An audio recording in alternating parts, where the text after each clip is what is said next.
and we are back in for the third in a series, of course, with the brilliant, the amazing, the universal, the multiverse mind, of course, Lee Tunny Ware. I'm myself, Paul Rees, I'm presenting. I'm here to dig all I can out of this man in our 40 minutes together and present to you, you know, some amazing insights and realizations that we want to share with you.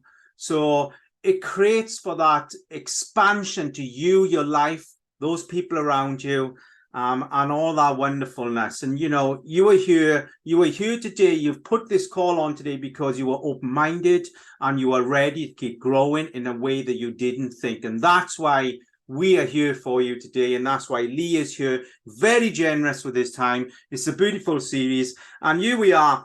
Now, here's the thing. Lee only gets to know the title of what we're going to talk about 10 to 15 seconds before we come on.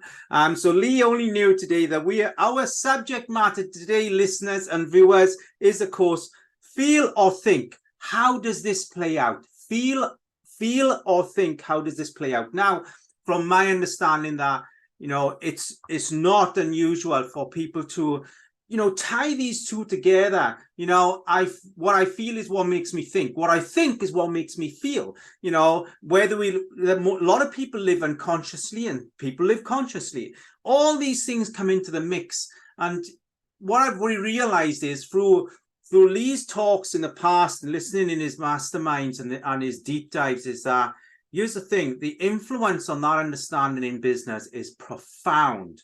In life is profound.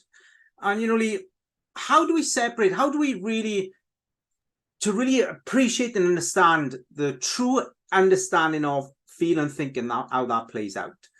I want to come in and you've separated it in a way that, you know, you surgically separate the feel and think in a way that I've never experienced it. So let's start there. Well, feel or think, and it's all down to language, and bear in mind, just in my world, my skin in, that's all I'm expressing from, is when we think something, to me, that's left brain, that's analytical, that's where systems, process, and information comes from. So, and when we feel something, a lot of us talk about feelings as if they're just emotional or physical. But there's a few, and I don't think it's anybody's fault, but I just think we get in our own way because we can't transcribe ourselves. There's loads of reasons for that, reasons. That means somebody's reasoned it in thought into a reason, and then people believe it, and then when they believe it, they're governed by it, and then they have to work on themselves to overcome the judgment somebody else has put on them or the judgment they've agreed and concurred with. So they get locked into what some will call a mindset. Mm-hmm. But feelings aren't anything to do with mind. That's what they call feelings. Nothing to do with imagination, visualization, or left brain system thinking. And I would state there's only three types of feelings that create all feelings. There's emotional feelings, there's physical feelings, and there's spiritual feelings, as in a chi, like a spirit energy, but not religious energy, just a spirit energy. So it's heard, so it's categorized in other people's minds, because we can only hear the world through our perception. I'm only asking you to listen in on my world. I'm not saying it's real. Yeah, it's real for me. Because if I was a speaker, and I'm an educator, then I'm a left brain speaker. Today we're going to run through 3 points, and it would all be information. If I'm a visionary, as in I'm a visual communicator, but there's 2 things there. Visionary is visual, and it's also future-based. So timelines come into this: past, present, future. And there's another model which I'll bring in a sec. So if I'm a educator, I'm a left brain speaker. I'm a teacher. If I'm a visionary, or an innovator, I might be a right brain speaker. I can cross-pollinate the 2, Okay. So I can show you what I mean, and I can use visual language, language with life, like tree, river, landscape. What metaphors I use, they should be visual. If I use brand, yeah, like a corporate brand, or I'm talking in corporate structure, I'm not in living language. I'm in actually corporate language, which is it's a corporation, which means it's a dead entity. And a lot of people find it very hard emotionally to connect to something that's not alive. Wow. And that's where sometimes we get cultural shift Mm-hmm. or bottlenecks in the corporate. I'm slightly digressing. So there's a few worlds we got to navigate and be aware of. But But let's just how do we become ourselves then, Lee? In that, but, how do we become our best versions of our emotional selves if we are locked into a corporate environment? If we're saying that's a kind well, and that's it. So and that is another world. See, so we have to separate the world. So if I was an educator, I'm a left brain speaker. If I'm a visionary, I'm a right brain speaker with right brain language, as in visual terms, multi-sensory presentation. If I'm an empathetic speaker, yeah, then I might use stories and empathetically build rapport and connect with the audience. If I'm a motivational, now this is where it starts to, it should start to, all of what I said, you might think, yeah, I sort of know that. That makes sense. If it makes sense, it's left brain. I can see that it's right brain. Well, yeah, that feels okay to me. Which feeling? And this is where it comes to. If I'm a motivational speaker, I speak to the motor, the drive of the human, the biology. Wow. The action and the do. If I'm an inspirational speaker, I speak to the spirit, the passion, the purpose of the human. If I'm a transformational speaker, I speak to all 5 parts at the same time. That's one part. Then I should be able to navigate timelines. Am I speaking from historical data, antique beliefs and thinking, ancestral thinking, and I've got to navigate culture of a country or a community, yeah, or an industry. So I've got the historical, yeah, governing data, and then I've got to navigate according to their culture into a new direction. So if I'm a visionary, I'm being controlled by historical. Visionaries are in the future. Wow. Okay. Wow. So now, so which timeline am I in? Yeah. And then we've got, if I'm speaking to, say, 10 people, there's actually, if I'm speaking to 10 people, there's 12 worlds I've got to navigate at the same time. And I'll explain why. Each person has their own internal representation for themselves. If it's authentic, I know that. If they're wearing a mask or hiding for some reason, or they're in a pecking order structure, I'm never going to see the true entity of that human.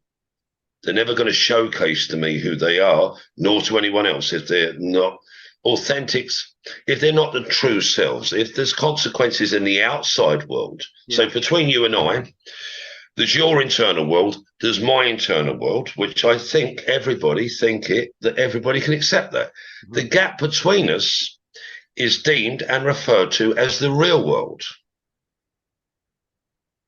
Now, in the real world, see, there's 3 worlds. Between you and I, there's 3 worlds, the real world. Then in that real world, and in your internal world, and in my internal world, there's a few combinations that are going to take place. There's what's in your history that I don't know. Yeah, if you're an authentic human, you're going to show up with character. You're going to have all the stuff everybody else has got. It's whether you're able, it's not what happens to you, what you've done. It's whether you've got the insight, the awareness, or what some might call resilience to overcome it. Yeah. And so to take it down to feel is when somebody says or think I don't like working with John anymore. Yeah, because I always feel uncomfortable and I don't feel proud about what I do. Mm-hmm. So now and I can't see myself sticking around. Sounds like a normal thing. Listen back to it. Sounds like just a normal statement.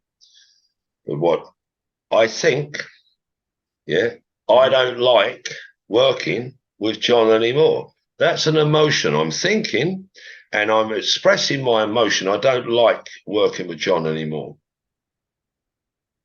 Yeah, and I find it uncomfortable. Uncomfortable now, like is an emotional term. Uncomfortable is a physical term. And I'm not proud about what I do is a spiritual term. and I can't see myself continuing the company or working with John anymore, that's a visual term. So it's the combination of factors. Now, they mightn't be in true autonomy of themselves. So the feeling, if the true autonomy is, I might like the emotion, and that could be from my historical trauma. I don't like John. I find him too controlling. How do you mean too controlling? Yeah, well, I just find him, it's very accountable, very responsible, makes me feel uncomfortable. Now, is that because John's asking for too much from you, or is that you've got a trauma response and you've never held accountability or responsibility for your own autonomy, and you're a deflector, a denier? Wow. Yeah. And you're an anxious avoidant. An anxious avoidant will avoid conflict, and it's not conflict. Well, it needs to be done by Friday. They don't like deadlines. It makes them feel very uncomfortable. And when they feel very uncomfortable, that's physical term. Consequences, when you see it in the real world, somebody that holds their data on their biology will have panic attacks, shortness of breath, wake up with aches and pains in the mornings. You're going to see it based on what feeling you're processing. Now, why you're feeling it that way? You could say your organic algorithm. Yeah. When we take it into business, if we're not aware of these feelings and which feeling is which and which world it belongs in, and whether it's come from Paul's world into the real world to my world, I was fine until Paul. I mean, it just drains my energy. Mm-hmm. Which energy? Your biological energy. Yeah, well, my happiness index goes down. Oh, so now that's an emotion. So Paul drains your emotional energy. He's draining your emotional energy, or is it now the combination? Has he made you feel uncomfortable, physical term? That's triggered your guts. So some people make decisions from their heart. Mm-hmm. Some people make decisions from their guts. Mm-hmm. Some people make decisions on their excitement index or lack of it. That's their spirit. Some people make the decisions for how it looks. Some people make decisions on how it thinks, what it sounds like in their mind. To make a true decision, you have to listen to all quadrants of you, and that's you. Then you've got to express it in language, because that's what language is for. It's not for internal processing, you can't communicate to yourself. Language is for external communication, expression. And then you have to communicate that into the real world. And sometimes when you do that, you think, it didn't sound as good out here. It doesn't sound as good out here as it did in there. And then we go into what I actually mean is, what we're trying to do is communicate on Paul's behalf. Through the avatar of Paul that Paul's given me, if it's autonomous and it's true and it's authentic, inside it's the same as outside, I can communicate to Paul absolutely brilliantly. And if Paul goes with this, I don't like that. Yeah, that doesn't make sense to me, because if you're the character and the true human I know you to be, it should make perfect sense if you've expressed to me authentically. If you haven't expressed to me authentically, and I've got a false persona and I'm expressing, but however, if I know inside me, and hear this bit in communication, whether it's to your partner, your child, your boss, your employee, same rules apply, whether it's to your customer, your prospect. If I think, if I say it this way, and a lot of people do this in their head, I don't know because I'm not in their head, but they tell me, if I say this to Paul, he mightn't like that. That'll probably make him feel uncomfortable, and he'll disengage, and then he'll give me his objection, and he'll say he can't see him working with me. I've just gone through the 5 again. So now I'm thinking of Paul's behalf. Well, Paul, he'd probably be uncomfortable. That means I'm triggering his biology, fight, flight, freeze, friend or foe. So if I'm authentic and I've got good rapport isn't tricky. Rapport isn't just saying the right things to make Paul feel comfortable, physical term, to make Paul feel happy, emotional term, to make Paul feel excited, spiritual term. And I should express it in a way where it makes sense. So it makes sense to you, Paul, makes perfect sense to me. So now I just can't see it. So now I need to communicate to the right brain. So now it's made sense to you, Paul. What I'd like you to look at, just change the visual language. What I'd like you to look at is landmarks along the way on the journey we're going to take together. And I want that journey to be hand in hand. Yeah, now I've just connected physical into it. I want us to work in harmony, in synergy, hand in hand, like a really well-fitted tailor glove, where what I do serves you so well that it's comfortable and it protects you. Yeah, I've just brought feeling into it. Mm-hmm. Just by my metaphors, I've just transcended the language, where if I say this, right, Paul, what we're going to do is an action term physical. So what I'm telling you what we're going to do, but what I'm actually doing when I communicate that way is I'm instructing your biology, because action and do comes from biology. So, right, what we're going to do, Paul, is these three things. The first thing I want you to do is this. Now, before you do it, I want you to think about this. Yeah. And then I know you're probably going to be uncomfortable because you're going to go outside your comfort zone, physical term. Yeah. And you might be fully happy about it, emotional term. And I understand that for a while, you're probably going to be underperforming because it's not going to be synergy and you're not going to be excited. You're going to be actually in stress, physical term, excitement, spiritual term. So the three feelings we're on about is when I communicate, I can do it universally and cover all five. Or I can say, Paul, does that make sense to you? And let's do it in real time. What I've said, does that make sense to you? Do you understand what I'm saying? So let me jump in here, Lee, because here's the thing. When you're instructing someone and you are instructing their biology, because you said something which really hit the nerve in the sense of prick my ears up. So the data on someone's biology, they carry in their biology. When you're instructing someone and you are pushing into that part of that person, you are then having to go through the layers of perhaps the first 15 years of their life. You could be. True communication. Yeah. Yes. However, if you are autonomous and they trust you, they won't rely on their past data because they can feel it, see it, and imagine it and process it and cognitively. Well, and like you might say, well, how come you don't do it for Paul and you do it for Lee? It's different. Why? I always feel comfortable with Paul. I know Paul's got my best interest at heart. So the only time we go into past is to justify why we don't do it in present. So our teams, so for here in a corporate entity, it applies in a family. Our team seems to be underperforming at the moment. And why do you think that is? It just doesn't seem to be the morale. Oh, right. So they're underperforming, which means they're not doing the actions and tasks to the quality and to the timeline. That's a physical. It can be measured. Mm-hmm. So their biology is not working for you. It's in stasis or handbrake on or not working at all. Why do you think that is, was the question. Well, they just don't seem to have the morale. Oh, so you've got a spiritual energy controlling your team. Now, which one is which? Is it the spirit energy being low and then being unhappy, which is emotion?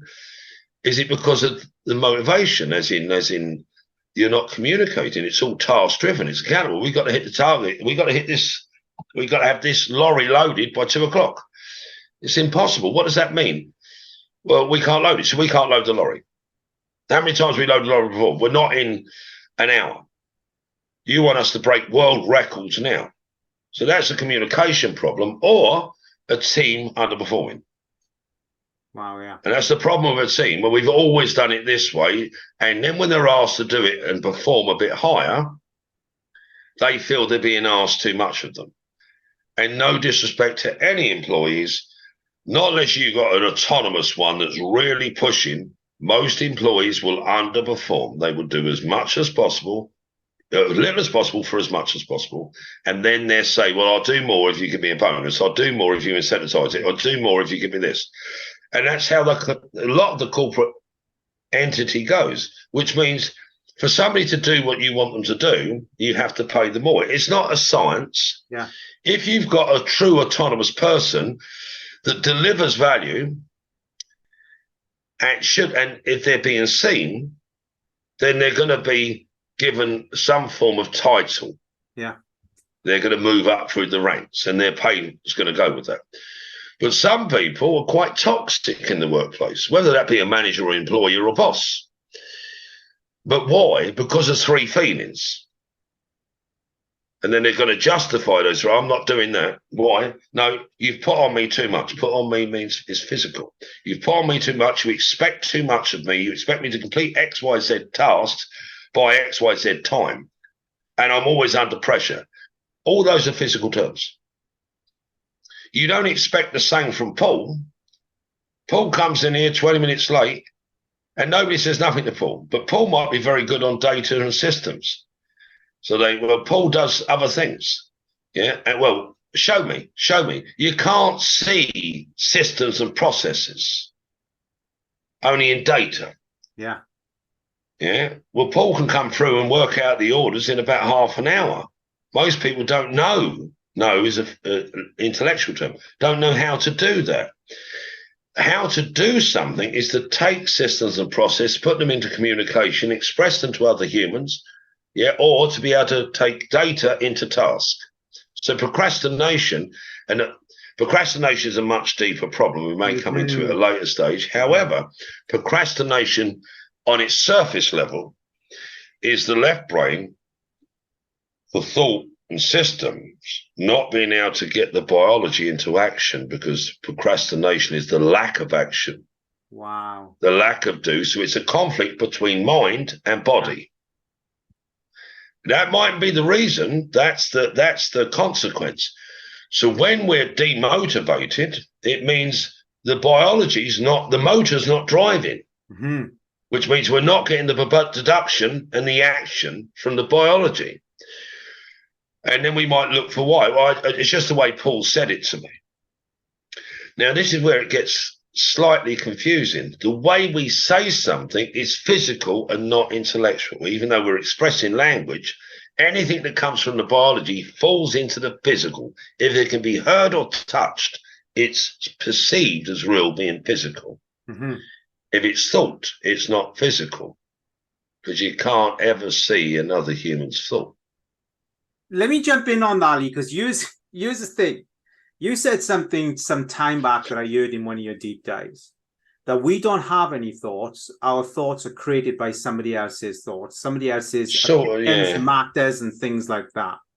I get what you're saying. That I would say is a paraphrase of what I said. Yeah. What I said was, and thoughts are not for us. You think they're for us because we think them. They're not. They're words in our mind. And a lot of people perceive words in our mind to be thoughts. Words are language, which means they came from the external world to the internal world. So if we've got somebody that has never heard language, or whether that be in sign or spoken, they would not have the words to think with. Wow. But they would still think, because a baby thinks. You can see it observing and deciding. With that, it's not a thought. It's actually an autonomy. And when it comes back to the way you sort of brought me in on this conversation or this podcast, is it sounds like I've separated things. I haven't. Our language and interaction in the nature and nurture process separated things. I just reconnected it. So a child picks up the brock and puts it in its mouth to taste it, and plays with it and looks at it. A lot's going on in those learning years because there's no separation between thought, vision, emotion, and biology and spirit. And it's laughing for no reason, and you can see the excitement in the child. And you go, why? Why is an intellectual question. Why is he so happy? Why is she so happy? Why is she so excited from a little block? Because there's no reason to be happy. There's just happiness. There's no reason to be excited. When you have a reason to be excited, you're not actually excited. You're fulfilling an expectation, an obligation to the external or the internal. Oh, wow. Bear with me with that. That's massive. That's massive. That statement is that we have no reason to be excited. You're saying that that is something that's influenced by external, internal. Do you think that an autonomous person has clear authenticity in their feel and think, Lee? Yes and no. Because what we're inclined to do is segregate us in categories, like a pizza. As a whole, autonomous is, if I show up, am I the same person in my home as I am on a stage? Am I the same person in front of a group? And normally you catch people with that question, and nobody can do that. So that when you get on stage, you're a performer. Well, yeah, everybody's a performer on a stage. Not a speaker isn't. Not a real honourable, true person. They might have a structural process. They know roughly what the audience wants of them. I don't do speeches like that, me personally. I ask the audience, now, depending on the structure, and depending, I don't mean an audience like a corporate training, because from the stakeholders, I've got the outcome. But I will still survey the audience. One, I want to know what's the average constant contagion within the audience, average expectation. If they can preempt me, they don't need me. If I'm just there to fulfill expectations, then all I'm there for is to fulfill what they think I'm going to do, fulfill the outcome that they imagine that's going to happen, which is right brain, to keep them happy. I'm not worried about the happiness. I'm worried about their outcome, because their happiness, that their emotion they put on it, is an expectation. That isn't happiness. That's the calibration to perform in line with what's expected. That is not a true feeling. It appears to be. Yeah. It's a calibrated outcome. So to flip it so you can hear it, I've got a team member that's literally, breaking all numbers. Never thought he or she had it in them. And you can hear those communicate, oh, we're flying at the minute. We've got two of a team that's literally breaking all records. Could never imagined that they could ever achieve what they do. Oh, these are superstars. And how long you had them with you? Oh, about the last 4 years. Now, it's took them a couple of years to settle in, but we never imagined, and it's not just me, the whole team never imagined they could do what they're doing. So you've allowed them to show up authentically, yes? Bear in mind, you never thought they had it in them. So that was a misjudgment on your part, because it definitely didn't come from your communication if you never thought they had it in them. So how did you inspire and motivate them to do something you had never imagined or thought they could do? And that's the problem with many companies. They never allow the autonomy of the human to be expressed, because they have to run a structure and a system. But the structure and the system is to navigate the real world. You cannot allow the structure of the system to cross-pollinate into the internal world to govern the human, because then they're just fulfilling expectations, and then you have to reward them to do better. You have to inspire them to do better. What uninspired them in the first place? What took their morale away in the first place? What took their motivation away in the first place? Just life. No, it's not life. It's bad management, bad communication, bad interaction. Because the humans we know, they're either processing external data, which means they're dragging the baggage of life with them. And then if you really hear it, we then visualize a better outcome. We try to use visualization or vision boards to overcome what we organically imagine will happen already. We're already visualizing, but now we're trying to dilute and put a new visual future in. Affirmations. I talk to myself to make myself think or imagine or feel better. But affirmations are for left brain. To affirm somebody is from your world to mine. It's not from my world to mine. I cannot affirm myself. However, we've hybrid them because we've realized that if I affirm you honorably, I can install data in you and unite your historical data in a positive way. And you go, well, you seem really happy today. Yeah. I'm over the moon. Why? Well, Lee said to me, I'm absolutely a phenomenal guy. And he justified it to me, and he was so authentic that I thought he didn't like me. I thought that they didn't see my contribution. I feel so good because another human has validated me and affirmed me and gave me an affirmation with words that installed in me. And when we use visualization is for right brain. When we use affirmations, it's for left brain, as in thought process. When we imagine ourselves doing it, as in doing it, we're involving the right brain and the biology. Some people say thoughts are things, not looking. Thoughts are not things. Things are in the real world. Thoughts are in the internal world. But thoughts came from the external world, internal, and back out again. What? That's such a journey. Do you know what I mean? It is such a journey to comprehend in your data processing, emotional data processing, as to how that comes in and out. You know, Lee, it would be fair to say the only thing a human wants from you, though, Paul, the only thing a human ever wants from you is your true representation, honorably, your internal true representation. Yeah. What do you think, Paul? Well, I don't know, Lee. Well, surely you have an opinion. Well, I haven't really thought about it, mate. And now I'm making you accountable to share your thoughts with me. And then if you don't share your thoughts with me, I can say you're deflective or you're stupid. I mean, the bloke hasn't got a thought. I mean, he can't give me any, because he mightn't process with thoughts. He might. What do you see then, Paul? What I see, Lee, is this. Oh, you process visually. Okay. Now, if you take it into NLP, VARC, visual, auditory, and kinesthetic, if I'm talking to an auditory person, that's 17%. Bear in mind, 17% of every 100 are auditory. So if I'm an auditory person, I process, I most likely communicate with auditory, process. Now, that's fine for the 17% that's going to hear me.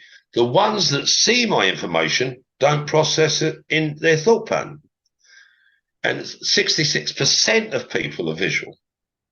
And the remainder are kinesthetic, which is feelings-based. So when we go into thought and feeling, there's actually thought, visual, and feeling, and VARC. But VARC, the kinesthetic part, only covers the physical feeling and the kinesthetic, as in the emotion. But there's actually so many different layers from that. And I'm going to come back to you because I just want to clarify that. There's the internal world. So, for example, let's say we're having a debate. Yeah, a disagreement, an argument, whatever level, because what's the difference between the three? We're debating. That means we're not arguing. We've got a difference of opinion. That means that doesn't mean we're arguing. We've got a difference of opinion.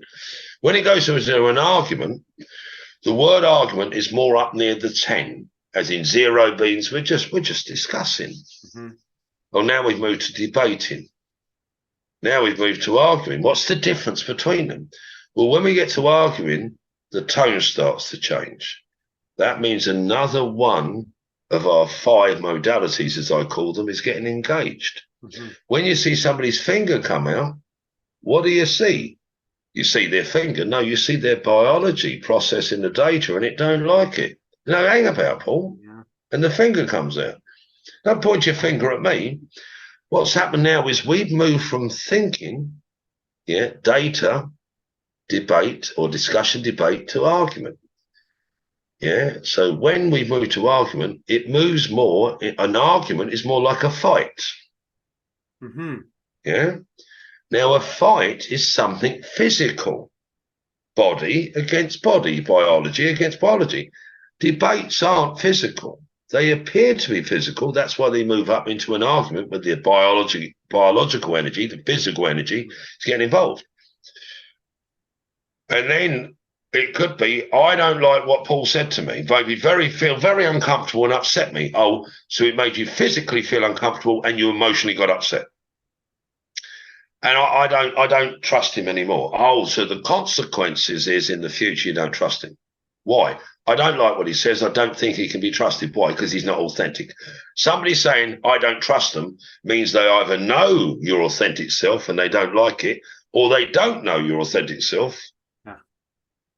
That's it. Wow. That's what trust is. They know who you are and they don't want to get involved, or they know who you are and they get involved, or they don't know who you are, as in like they know who you are in the negative. I mean, who wants to get involved? Because all trust is for is to protect you from the negative. Wow. To protect, that's all trust is for. That's all belief is for, supposedly, to protect you from the negative. It's all communication's for, to protect you from the negative. But many use, because we have this real world, and if I don't listen to Paul, then I'm denying Paul. And that's where Paul's internal world feels disengaged, which means there's no connection with me. Connection is spirit, emotion, and biology. There's the physical connection, the handshake. Yeah, there's the rapport connection, and that's the emotion and the spirit energy. If we're just being clever with language and showcasing language as if it's real and honest and true and pure, then we're creating rapport, which is trust and belief and expectation in the positive. And so the last bit, many make their decisions with the heart and they think it's the right thing. But ask them this: how many times have you made a heartful decision and got it wrong? Yeah. And if they say, well, I don't think I got it wrong, so all your decisions are perfect then. Well, no, I wouldn't say that. So you do get it wrong, even though you do it from the heart space. Well, I don't do it from the heart space. I think it all through and I really get it down to the finer detail. And you make perfect decisions? Well, no. So you get it wrong even though you put all your thought into it. Why is that? Well, there's a few things I can't navigate. Yeah, thoughts can't navigate because they're not physical. Yeah. Thoughts can't navigate because they're not physical. Thoughts are for the internal world, not the external world. Wow. And you can go on. This is just amazing. So let's look at this. You know, in our last couple of minutes here, it's fair to say that the majority of conversations in the business world are staged. From what I'm seeing here is, so what it could be. It could be. Yeah, it could be. I wouldn't say that, but I think they imagine to be very real and honourable. Yeah. But how they make them very real and honourable is to make them feel very uncomfortable with accountability and responsibility. Mm-hmm. Responsibility isn't being held to account. It's allowing each human to show up authentically with their, to allow them to show up authentically and respond with an ability, the ability they were employed for. If they haven't got the ability to respond with, that's where training comes in. Mm-hmm. But judgment, as in Paul's no good at X, we just have to put up with it. No, Paul's no good at X, and because I'm uncomfortable to tell Paul we need to improve you in this area, and Paul won't like that. Well, Paul's in the job. If Paul thinks he's reached his peak, then how can he help? If he thinks he's reached his peak and he's running at 30%, how can he help us reach our peak? Yeah. How come we've got the race to the top of the mountain to hit our targets, but Paul wants to run at 30%? And he goes, well, I'm no good at maths. I'm no good at conversations. I'm no good at presentations. Oh, fine. Now we know where you need to grow. What goals have you got to improve your presentation skills, and who can we put you with to mentor you? Well, I don't think I need to do that. That's John's job. Well, what happens when John's not here? That's deniability. Yeah. Well, I think you're putting too much on me to do that. I would never have took the job if I knew I had to do presentation skills. That wasn't part of my job description. Oh, I know. We don't expect you to do it, Paul. We do expect you to be a well-rounded individual. So your autonomy is congruent. So you never feel uncomfortable in our workspace, that you feel part of the team, you feel valued, that we are developing you, whether we utilize your ability in the marketplace or in our community is irrelevant. It's important to us that you are comfortable and you never feel uncomfortable with anything we as a team have to do. Wow. Lee, do you think, because I got asked this question before we finish up, do you think that the data on our biology or our opinion of what it is we are hearing, we are assuming we're hearing about ourselves, creates the greatest cause and effect in our, I'm going to say, synthetic feeling and think that we bring into the workplace? It's a good point. Well, data, and it's just language again. Biology is from the reptilian brain, fight, flight, freeze, reaction and response. It falls into just two categories, really, friend or foe. Mm-hmm. That's it. So if we're selling and we want rapport, does the prospect or the potential client comfortable with us? Comfortable only comes when we're in the friend category. So if we're not in the friend category, we're in the foe category, or we're transitioning whichever way. So, but that's biological, that every human will do that. Every human will do that. They'll do it in the bathroom, the shower, they'll do it in their own private space. Their biology, and their senses are only there, like, to, in a sense, serve the human. Fear comes to the biology. So data is more left brain. Instinctual data has no thoughts. Wow. Has no thoughts. Has no external representation until we express how we feel categorically, where another human being can taste it, smell it, and feel it. That's true empathy. But then when we get the empathy, we allow the feelings we feel about Paul to control the communication we communicate to Paul. So we allow Paul's representation of his internal world to control my internal world. Rapport is for me to know where Paul is. If I'm a leader, or a good communicator, my job's to facilitate Paul and stop his archaic and antique way of doing things, reptilian way, from restricting him. Because especially in this timeline, the world's moving so fast. If we were treading water most of our life, and we might say, I can't keep up. Well, I'll tell you why, because you've got a historical pattern of staying behind. But now the gap's moving so quick, and they expect too much from me. No, it's the world's moving a lot faster now, and that can be uncomfortable for a lot of people. And where it comes down to the left brain, that's in the thought process, to realise that.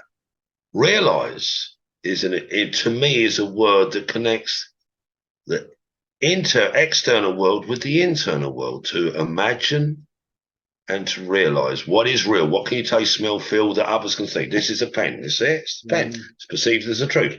This is a pad. This is a phone. You can't deny any of those things. That's real.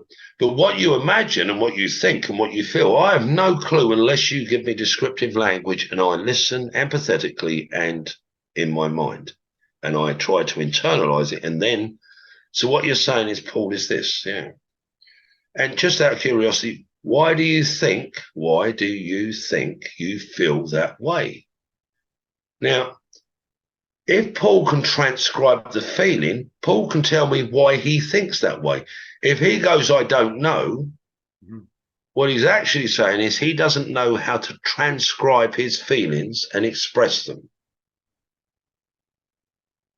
And you got to hear that bit, because it's our responsibility. I can say I feel this way because of Paul. That isn't transcribed in the feeling. Have you felt that way before in the past? Oh, yeah, a few times. These seem to be with a similar energy like Paul. Yeah, so it's not really Paul. It's the energy of Paul. Wow. I've never had this problem before in my life, so it's just Paul. So now we're at a stage where somebody with a stronger energy or weaker energy makes you feel uncomfortable. If you meet, like, I've got a strong energy, and sometimes my energy can make people feel uncomfortable. That isn't my intention, but that's the trigger I elicit. Got to hear that one? Wow. That's the trigger I elicit. I have no intention of upsetting anybody. If they express their opinion, I say, oh, brilliant. Yeah, I've got a different perspective on that. Perspective is vision rather than opinion. So I'm already trying to soften it.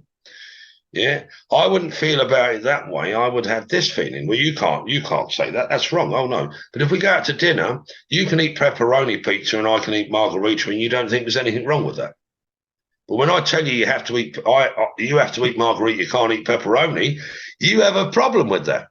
So thoughts or opinions or vision, the way you see the world, is the way you see the world. That's a bit like saying I only eat pepperoni pizza, I won't eat margarita, on its own, I won't eat a wine.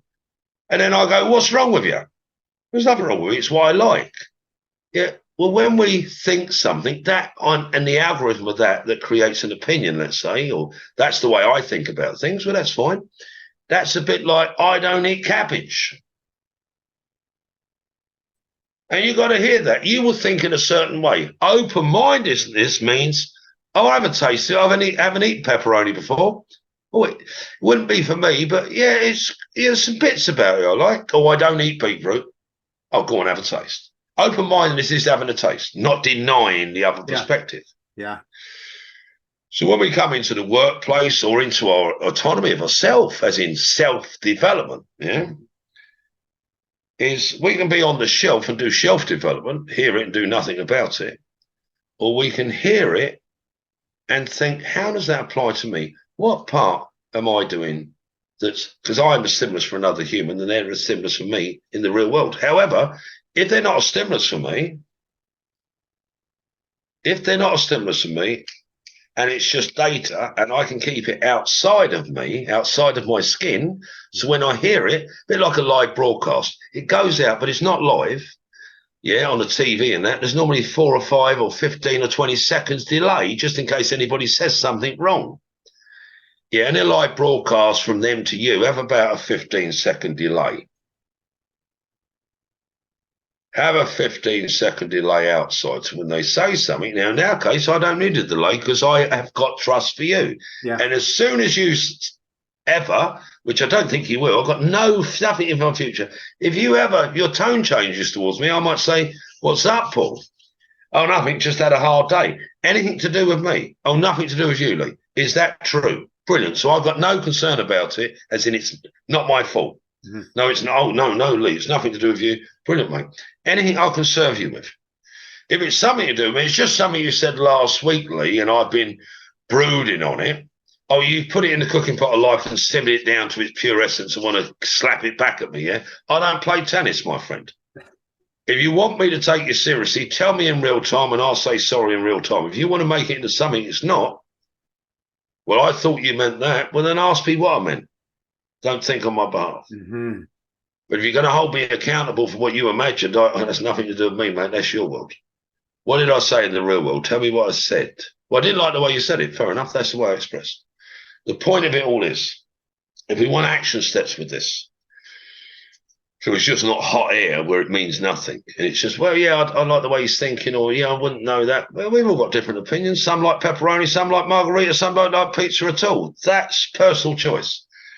But when we go into business, it ain't personal, it's business. And so it's been said 1,000 times in 1,000 different ways. It's not personal, which means it's nothing to do with your feelings. Mm-hmm. It's everything to do with systems, processes, procedures, communication frameworks, targets, goals, deadlines. And you can go on. Numbers, yeah? It has to be where it makes a profit or it's not a business. And if we're getting paid for a certain amount of time, 8 hours a day, 5 days a week, 40 hours a week, for a certain level of activity, and we go, I don't like doing that, but that's fine. Do you like your mortgage? No. But you like your house? Yes. How do you pay your mortgage? From my job. The grass will always be greener. Yeah, whether you're the company owner or the boss, everybody will always blame the boss. Everybody, always be the boss's fault. And whether that boss be the manager, the HR, whatever, it's always going to be somebody's fault. They're only humans like us trying to navigate 50 people's emotions. Yeah. Or sometimes thousands. And then they've got to put a system in place that universally serves everybody. Impossible task. However, if the human on the inside deals with their archaic and antique way of, I've always dealt with this way, I don't see why I should have to change, well, you're stubborn. Mm-hmm. And you're expecting the whole world to eat pepperoni because you say so. Life's a salad. Life's a salad, yeah? Yeah.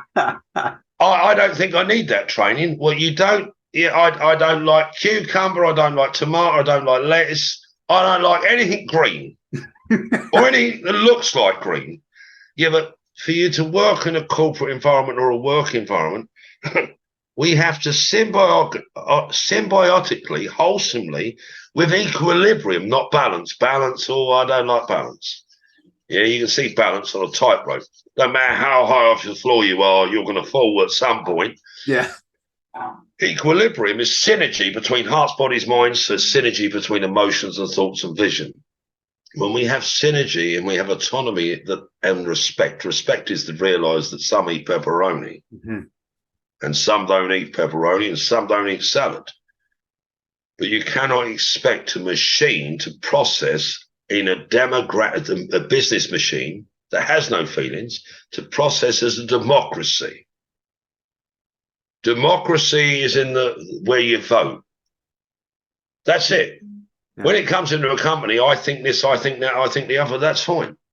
Do you know how to run a company? Well, I think I could do my manager job. I know you think you can, but can you? Can you go and do it? Well, I suppose with a bit of training, so you can't do it. But you're trying to kid yourself intellectually that you can, and because you're kidding yourself, and then because you've got a bit of authority and you've been there longer, you think you can message to other people that you've got some sort of opinion, and it might be that you haven't been validated. You were overseen for promotion. It might be that you're underperforming and want to blame somebody else for it, as in you're in denial. So to put it into action steps, there's going to be a combination of all those. That's not to say what you're feeling isn't real. It's real for you. But is it the true assessment of what you're coming up with? And you are the stimulus. So tennis, they throw the ball at me, I hit it back. They hit it back, I hit it back. And this is how sometimes it goes, whether it's in our family, in our life, we're doing it to ourselves. And then somebody gives it a good sort of backhand, right, with the ball. And it's like it sails past your ear. You don't like me. Why? Well, because we're competing in the same environment, and I piss Paul off enough that he gives me a good backhand and gives the ball back. And now when I pick it up and I've bounced it a couple of times, I'm trying to think how I can fire it back the best way. I might even go home and talk to my partner, my wife, my husband, and go, well, this happened to me today. I need to know how to do a really good backhand or curveball because I want to put it right up the side of his jaw. I don't want him to know I've done it.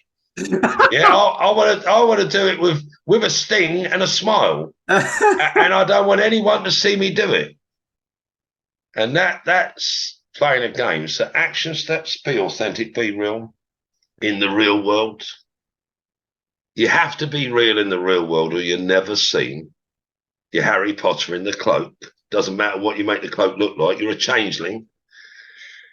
And if you've got a manager that's like that, you're just, nobody knows where they are. Yeah. But if you've been showing up that way for a while with your partner or whoever, your wife, your husband, your work colleagues, your manager, your boss, if you've been showing up that way, then what's the 3 things you can do this week to be more authentic for others to see who you are without creating a negative and then saying, well, I've changed this week, you have to change. Oh, you want me to eat pepperoni because you did?